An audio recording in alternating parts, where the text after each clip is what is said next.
Quand la montagne commence à parler. Les rires dans la salle étaient maigres et mal à l'aise, le genre de rire qui n'existe que pour empêcher la peur de montrer les crocs. Ils ondulèrent à travers la mairie avant de s'éteindre rapidement. Silas s'autorisa un sourire étroit, non pas d'amusement, mais de maîtrise. L'humour, utilisé avec précaution, ressemblait à une fusée éclairante par mauvais temps. Il pouvait révéler le danger sans mettre tout l'endroit à feu et à sang. « Montrez-moi les photos », dit-il. Gus fit glisser le téléphone de l'autre côté de la table. Silas étudia les images en silence. La ligne de fracture entaillant la pente comme une plaie, la borne de relevé à moitié ensevelie, les coordonnées imprimées dans un coin. Puis il leva les yeux vers la carte projetée au mur et la fixa comme si elle l'avait personnellement offensé. « Vous avez eu de fortes chutes de neige pendant plusieurs jours », expliqua Silas en tapotant l'écran. Puis une hausse des températures. La pluie sur la neige est l'un des facteurs de déstabilisation les plus fiables que nous connaissions. L'eau s'infiltre sous la plaque, la friction chute. Ajoutez des vibrations, forage, engin à chenilles, et vous ne testez pas la montagne. Vous la provoquez. Quelqu'un, vers le fond, s'éclaircit la gorge. Donc, vous parlez d'une avalanche. Silas s'inclina légèrement la tête. Ça pourrait être une rupture de plaque. Ça pourrait être un glissement de terrain sous le manteau neigeux. Dans tous les cas, la montagne se moque bien de la façon dont on l'appelle. Un homme de Northline se tortilla sur sa chaise, son sourire se crispant comme une ceinture serrée d'un cran de trop. Avec tout le respect que je vous dois, c'est spéculatif. Avec tout le respect que je vous dois, répondit Silas d'un ton égal, la spéculation, c'est ce qui tue quand on attend d'évacuer jusqu'à ce qu'un flanc de colline se présente dans le salon. L'atmosphère changea. Le doute pencha vers la peur. Et la peur, lorsqu'on l'affronte honnêtement, avait le don de se transformer en sagesse. C'est alors que Kota grogna. Pas contre Gus. Pas contre la foule. Vers les portes du fond. C'était un grondement bas et maîtrisé, le son d'un chien de travail lançant un avertissement sans panique. Chaque échine dans la salle se hérissa. Les têtes se tournèrent vers les vitres au moment où des phares balayèrent l'extérieur. Trop fort, trop proche. Un véhicule utilitaire à chenilles roulait sur la route, moteur cahotant, le train métallique cliquetant comme des dents. Kota s'élança juste assez pour que Gus attrape son collier. Les narines du chien frémirent, les yeux vifs et fixés. Gus le sentit une fraction de seconde plus tard. Le diesel. Et dessous, quelque chose de métallique et d'aigre, un écho d'explosif venu d'une autre vie. Les lumières vacillèrent. Pas une panne. Juste un hoquet, comme si le bâtiment avait cligné des yeux. Puis vint le son. Un boom lointain, profond et étouffé, qui se propageait davantage par le sol que par l'air. Un son que l'on sentait dans les os avant que les oreilles ne le comprennent. Le silence suivit, épais, lourd, absolu. Personne ne parla. La bouche du maire s'ouvrit et se referma, cherchant l'ancien monde où les réunions restaient polies. Leia tendait déjà la main vers sa radio. Le visage de Silas se figea complètement. Gus relâcha lentement le collier de Kota. Son pouls était régulier, de cette façon terrible qu'il avait autrefois au combat. Un calme n'est non de la paix, mais de la certitude de ce qui arrive si l'on ne fait rien.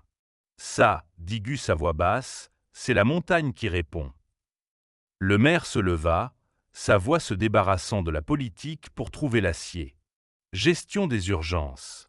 Avons-nous l'autorité pour ordonner une évacuation ?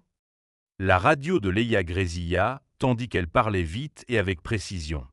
Demande d'activation immédiate. Avis de pré-évacuation pour Pinaven, Lowe Valley, East Ridge. Risque de rupture de pente sur la face nord de Kestrel. La réponse arriva brouillée, mais suffisamment claire. Reçu. En attente. Lancer les procédures locales. La salle dépassa le stade de la discussion. Une mère serra son enfant contre elle. Un vieil homme murmura une prière.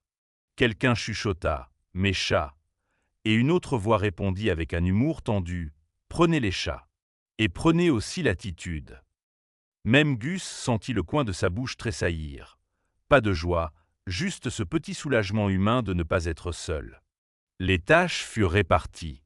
Le gymnase de l'école, le sous-sol de l'église, des bus pour les personnes âgées, des adjoints pour le porte-à-porte. Leia coordinate. Silas traçait des lignes de danger avec un stylo qui tremblait non de vieillesse, mais d'urgence. Gus ne prit pas le commandement. Il n'en avait pas besoin. Il devint ce qu'il avait toujours été, la main sûre qui agit quand les autres se figent. Il offrit son camion. Il nomma les routes qui gèleraient en premier. Kota resta pressé contre sa jambe, observant la façon dont la peur dérivait dans la pièce comme une fumée invisible. Quand la réunion se transforma en mouvement, Gus sortit dans la neige qui tombait. La sirène de la ville hurla. Une vieille unité solitaire près de la caserne, son cri montant déchirant l'obscurité. Pinehaven Esavela. Des portes claquèrent. Des moteurs démarrèrent. Les pas se multiplièrent. Gus regarda les gens se déplacer et sentit quelque chose d'inconnu se poser dans sa poitrine. L'appartenance. Il baissa les yeux vers Kota. Les yeux ambrés du chien rencontrèrent les siens, calmes et présents, comme pour dire « Voilà ce que signifie ouvrir une porte ». Au-dessus d'eux, le pic Kestrel se dressait en silence, patient et immobile. Pour l'instant. La nuit où la neige bougea. La nuit ne s'abattit pas doucement sur Pinehaven. Elle tomba comme un couvercle qu'on claque sur une marmite déjà en ébullition. L'évacuation avait vidé les rues, mais la ville ne dormait pas. Les lumières brûlaient dans le gymnase de l'école. Des chauffages d'appoint bourdonnaient au sous-sol de l'église. Les radios déversaient des voix hachées dans le froid, pressantes et infatigables. Gus se tenait à l'extérieur de la zone de rassemblement, tandis que la neige formait une croûte sur ses épaules. Le tissu de sa veste s'était raidi sous le givre, sa mâchoire rasée de près figée dans cette immobilité silencieuse que les hommes apprennent quand la panique devient un luxe qu'ils ne peuvent plus se permettre. Kota se pressait contre sa jambe gauche, le pelage noir et feu hérissé sous la lumière du porche. Ses yeux ambrés balayaient l'obscurité comme deux lanternes jumelles. Il y avait un léger boitement dans sa patte avant, souvenir d'une vieille blessure, mais sa concentration restait intacte, sa posture fière, comme si toute la vallée relevait de sa mission. Gus ne se sentait pas comme un héros. Il se sentait comme une charnière, une de ces petites choses inaperçues qui ne comptent que lorsqu'une porte doit pivoter exactement au bon moment. Leia Hart se frayait un chemin dans la foule avec une efficacité rodée, la capuche de sa parka relevée, ses cheveux sombres dissimulés, les joues rougies par le vent. Sa voix à la radio était calme comme l'est une rivière en hiver, profonde mais pas sûre. À ses côtés se tenait Silas Renon, enveloppé dans un manteau en tweed qui lui donnait l'air d'un professeur arraché à une bibliothèque et jeté au cœur d'une tempête de neige. Ses lunettes à monture fine s'embuèrent à chaque respiration, et il les essuyait encore et encore, comme si la clarté elle-même était un devoir envers la montagne. Près de la file des bus, un adjoint du shérif se disputait avec un bénévole, la voix tranchante d'une peur déguisée en autorité. Bonds. Fin de la quarantaine. Une épaisse moustache. Des yeux qui jaugeaient les ennuis avant l'humanité. On ne peut pas garder la route fermée toute la nuit, insistait-il. Les gens vont essayer de revenir chercher leurs affaires. Le regard de Leia le cloua sur place. Ils peuvent essayer, dit-elle d'un ton égal. Et vous pourrez expliquer à leur famille pourquoi vous les avez laissés faire. Silas replia une carte, les mains tremblantes, non par faiblesse, mais par l'aveu discret du corps qu'il comprenait le danger. Au-dessus d'eux, la montagne retenait son souffle. Le temps glissa étrangement. Le vent se leva, retomba, puis se leva encore. L'air devint trop chaud pour la quantité de neige au sol, une anomalie que Gus ressentit sous sa peau. Le museau de Kota travaillait sans cesse, aspirant des vérités invisibles. Le diesel, la sueur, la résine de pin, et, sous tout cela, la légère âcreté de la terre remuée. Gus observait le chien plus que le ciel. Un homme pouvait mentir avec sa bouche. Un chien disait la vérité avec son corps. Puis cela arriva. Pas une explosion. Pas une fissure spectaculaire. Cela commença par un profond whimp, un affaissement étouffé qui roula sur le fond de la vallée comme l'expiration d'un géant. Les lumières à la lisière de la ville vacillèrent. Chaque voix se tut pendant un battement de cœur suspendu. Puis la montagne rugit. La neige, la roche et le bois brisé se détachèrent du versant nord, non pas en coulant comme de l'eau, mais en chargeant comme un mur vivant enfin libéré de la patience de la gravité. Cela arriva par vagues. D'abord la poudre, bondissant dans l'air comme de la fumée. Puis de lourdes plaques qui brisaient les arbres comme des allumettes. Le bruit n'était pas seulement fort. Il était envahissant. Il emplissait la poitrine, appuyait contre les côtes, rendait difficile le souvenir même de l'existence du souffle. Une route disparut. Un transformateur éclata, projetant une brève gerbe d'étincelles dans la tempête, comme des étoiles désespérées. Barnes jura entre ses dents, la bravade s'évaporant rapidement. Silas Pallet. Là, murmura-t-il. C'est le plan de rupture. Leia ne se figea pas. Sa voix trancha net le chaos. Toutes les unités, confirmez les effectifs. Personne ne remonte. Je répète, personne. Gus sentit son cœur ralentir au lieu de s'emballer. Les anciens réflexes se posèrent sur lui comme une main ferme sur un animal affolé. « On y va », dit-il. Les oreilles de Kota se dressèrent. L'avalanche épargna la majeure partie de Pinaven. Les cartes, la chance et les mouvements humains avaient compté, mais elle creusa une plaie dans la vallée. Une route secondaire desservant quelques cabanes avait disparu. Des lumières d'urgence clignotaient à la lisière du couloir d'avalanche. Des voix montaient à travers les parasites. Martha Keene Intruvable. Une famille sur Cedar Spur. Camion Coins. Le regard de Leia croisa celui de Gus pendant une fraction de seconde. Ni un ordre, ni une supplication, une reconnaissance. Gus hocha la tête une fois. Lui et Kota rejoignirent une petite équipe de secours. Avec eux venait un nouveau médecin, Caleb Drummond, début de la trentaine, mince mais solide, des cheveux châtain clair plaqués sur le front sous un casque. Ses yeux étaient vifs et bienveillants, du genre à rendre la peur légèrement gênée d'exister. « On dit que vous êtes l'homme de la montagne », lança Caleb en montant dans un véhicule à chenilles. « Essayez de ne pas le prouver ce soir. La voce de Gus schizza un sourire. Je ferai de mon mieux pour vous décevoir. » Le véhicule rampa vers le périmètre de l'avalanche, les chenilles grinçant sur la neige tassée. Les projecteurs révélèrent les dégâts avec une clarté brutale. Des arbres brisés à mi-tronc, des plaques de glace grandes comme des tables, le flanc de la colline arraché comme une plaie ouverte. Kota se tenait campé à l'arrière, pattes bien ancrées, museau haut. Il évitait les zones à l'apparence trompeusement lisses. Ses instincts n'avaient rien de mystique. Ils étaient le fruit de l'expérience. Ils trouvèrent rapidement la première urgence. Une motoneige gisait renversée dans un ravin peu profond. Un adolescent s'y agrippait, le visage livide, les lèvres bleues, un gant manquant.